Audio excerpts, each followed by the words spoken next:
TBC2 está de volta às 6 horas 20 minutos. Você já sabe que a TV Brasil Central está fazendo uma série de sabatinas com os candidatos à Prefeitura de Goiânia. Quem participa hoje aqui da sabatina conosco é o nosso querido candidato Antônio Vieira Neto, do PCB. Ele é quem vai participar hoje, já estava aqui conosco e com certeza vai compartilhar. Essas datas foram organizadas por sorteio e o candidato terá 15 minutos, sendo o último minuto para considerações finais. E esse tempo você vai verificar na tela, no cronômetro que a produção vai colocar, e vai começar a ser contado a partir de agora. Antônio Vieira Neto, candidato à Prefeitura de Goiânia, seja bem-vindo ao TBC2. Boa noite. Boa noite. Eu que agradeço ao TBC2, à emissora, aos trabalhadores. Você pode olhar aqui na câmera 1, isso. Aos trabalhadores e trabalhadoras, aos ouvintes, agradeço ao espaço. Antônio, eu gostaria de saber o porquê você deseja assumir a Prefeitura de Goiânia, o que te levou a sair por essa candidatura. Sim. Primeiramente, nós comunistas somos o partido mais antigo do Brasil, o PCB, 98 anos ao lado da classe trabalhadora. E justamente por isso nós nunca nos ausentamos das lutas. Nesse momento dessa conjuntura de avanço da direita, da extrema-direita, inclusive com leis no filho do presidente no Congresso Nacional, com projeto de lei de proibir os comunistas, de criminalizar, nós achamos fundamental uma candidatura que procure representar e contribuir com os trabalhadores, com a organização da classe trabalhadora. Haja visto nessa pandemia que a insegurança alimentar, ou seja, a fome, como era chamada antigamente, voltou a crescer, e na outra ponta as maiores fortunas também voltaram a crescer. Então a desigualdade social, a desigualdade de renda e de riqueza volta a crescer nesse país e nós achamos fundamental a nossa participação comunista, anticapitalista e ao lado dos trabalhadores. Eu queria que o senhor falasse um pouco das suas qualidades técnicas, até para que o eleitor consiga entender e se identificar com o senhor. Nós sabemos que o senhor é professor, sim, formado em Geografia pela UFG. Conta um pouco mais sobre isso. Sim. Eu sou professor da rede municipal hoje, concursado desde 2008, sou professor de Geografia, formei em Geografia na Universidade Federal de Goiás. Antes de fazer Geografia, eu fiz também agrimensura, no que hoje é o IFG, naquela época era a Escola Técnica Federal, depois virou Cefet e hoje Instituto Federal de Educação. Então, passei pela educação profissional no IFG, antiga Escola Técnica, e sou formado em Geografia. Já dou aula de Geografia desde o ano 2000, então já há um tempo. E também atuo na militância de esquerda já há 30 anos, desde 1990, na luta popular, no movimento estudantil, sindical, apoiando as lutas de trabalhadores, sempre nessa lógica de esquerda, de contestação da ordem capitalista vigente. Muito bem, eu vou aproveitar que o senhor tem essa longa experiência na educação como professor, sim, são uns 30 anos, e eu gostaria de perguntar, não é segredo para ninguém, que a fila é muito grande para vagas em CIMEIs, creches, e o senhor é candidato a prefeito de Goiânia, qual propósito o senhor tem para que seja resolvido esse problema? Sim, nós pretendemos ampliar e universalizar a oferta da educação infantil em Goiânia, construindo mais CIMEIs, reformando já existentes, reformando a estrutura física, fazendo concursos, precisamos de concursos públicos para contratação de funcionários. Eu trabalho na educação municipal, na escola que eu trabalho, um exemplozinho simples, falta 4 funcionários da limpeza, por exemplo. Então, quem está trabalhando redobrado, fazendo o serviço dele e dos que estão faltando. Então, existe déficit de funcionários na prefeitura e não só na educação, em outras áreas também. Nós pretendemos fazer concurso, ampliar as vagas. E para isso eu vou inclusive tocar em questões econômicas. Eu estava vendo aqui o jornal, o último bloco,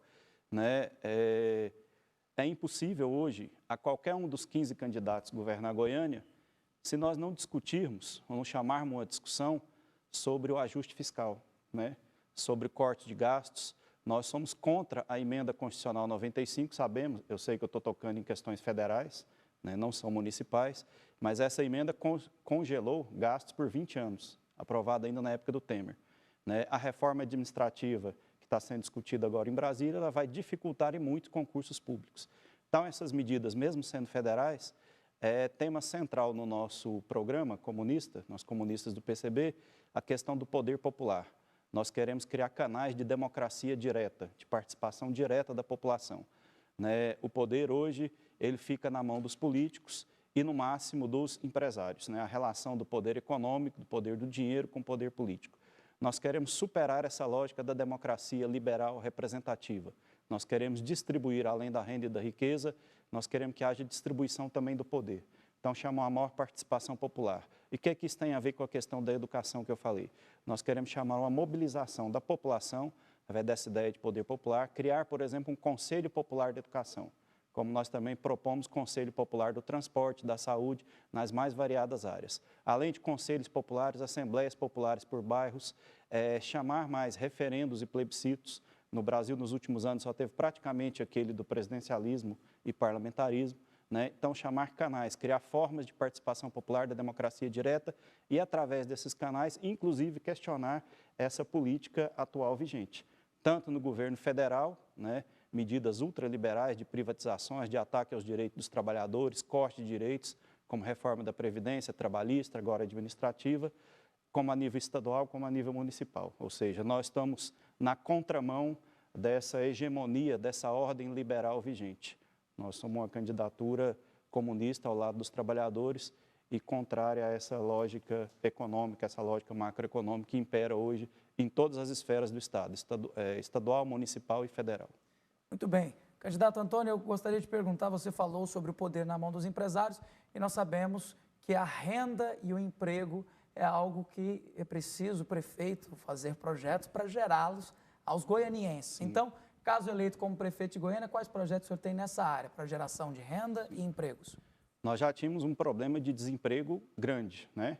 Uma crise que, ao contrário do que é dito por muitos, não foi por causa da pandemia. Ela vem se arrastando desde 2008, né? Aquela crise, a pandemia simplesmente escancarou.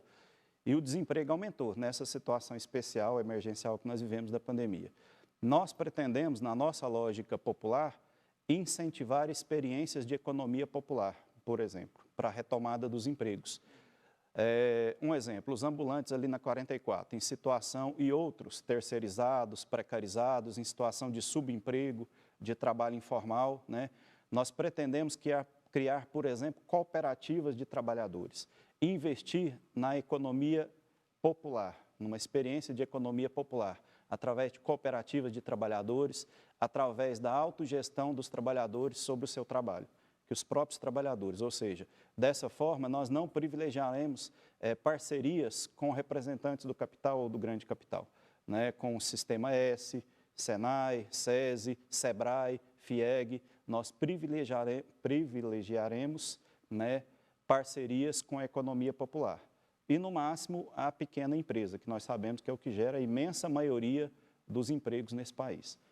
Muito bem. Falando agora sobre o período que nós vivemos, a pandemia, geraram aí novas frentes, né, de desafios, muitos problemas, e dentre eles nós sabemos aí, nós temos problemas na saúde. Qual a sua visão da gestão atual? Como você vê a saúde de Goiânia, como você vem avaliando e como você pretende caminhar em relação à saúde pública? Sim. Tenho que voltar de novo, acho que não tem como, né? Peço, inclusive, desculpa, voltar de novo às questões que eu falei agora. A lógica liberal vigente, né, tocada pela direita, pelos governos que vigem no país, tanto a extrema-direita que chegou ao poder federal, com Bolsonaro, Mourão, né, e desde a época Fernando Henrique, essas lógicas privatistas e etc., têm atacado, por exemplo, a saúde pública, com congelamento de gastos, com constantes cortes de gastos na saúde, na educação, que gerou protestos ano passado, os chamados tsunamis da educação, né, com corte de verbas da educação, cultura, ciência e tecnologia das universidades e da saúde também, constantes ataques ao SUS. Nós vimos na pandemia, né, por exemplo, o resultado desses ataques ao sistema público de saúde, ao SUS, né, equipamentos parados, às vezes sucateados, né, necessidade de mais cais. Em relação à saúde, nós pretendemos, como na educação e no transporte, a estatização plena do serviço de saúde, sob controle dos trabalhadores. Criar também, do mesmo jeito que nas escolas e no transporte e nas outras áreas, Conselho Popular da Saúde, por CAIS. Cada posto de saúde teria um Conselho Popular da Saúde, eleito entre os trabalhadores da saúde, né, e a comunidade usuária daquele CAIS, daquele bairro ali, né. a estatização plena sob controle dos trabalhadores. Também volto à questão do concurso público, assim como na educação, na saúde também há déficit, em outras áreas da prefeitura. Nós pretendemos, assim que assumir, fazer um balanço do déficit de funcionários em todas as áreas, na saúde, na educação, no transporte, né, em várias áreas da prefeitura, para, tendo em mãos esse balanço, esse estudo déficit, chamar concursos públicos, né? Então, nós pretendemos concurso público na saúde, estatização plena do serviço, controle popular, né? A saúde pública é fundamental. E essa pandemia mostrou claramente, né, que, apesar de todos os ataques liberais, apesar de toda a conversa que o serviço público não funciona, né, essa lógica privatista da vida, essa lógica da administração empresarial da vida, né, administrar a vida, o Estado, a cidade, como se fosse uma empresa, o sistema público de saúde é que salvou várias vidas, a imensa maioria, inclusive, nessa situação de pandemia, mesmo com corte de verbas e com ataques ao SUS. Então, nós fazemos a defesa intransigente da saúde pública ou do Sistema Único de Saúde.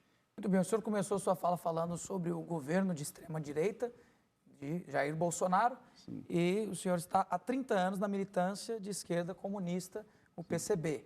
Então, eu vou aproveitar para falar aqui de uma pesquisa que nós temos acesso, que é do Real Time, o Big Data, que diz que, na semana passada, foi divulgada a aprovação do governo do presidente Jair Bolsonaro em mais de 60%.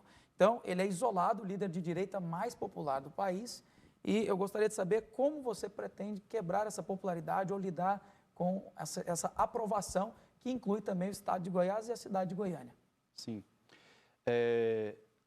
Há poucos meses atrás, um pouco antes do auxílio emergencial, né, a aprovação do presidente Bolsonaro estava bem baixa, né?